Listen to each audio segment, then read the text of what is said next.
السلام علیکم ورحمۃ اللہ وبرکاتہ۔ ہماری سرحدوں کے محافظ، ہمارے جوان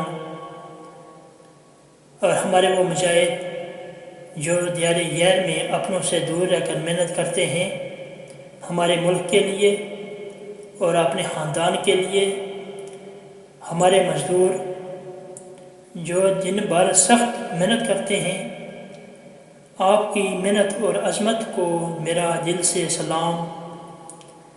آپ یوں مسکرا دیجئے، آپ یوں مسکرا دیجئے، لذت غم بڑھا دیجئے، قیمت دل بتا دیجئے، قیمت دل بتا دیجئے، خاک لے کر اڑا لیجئے۔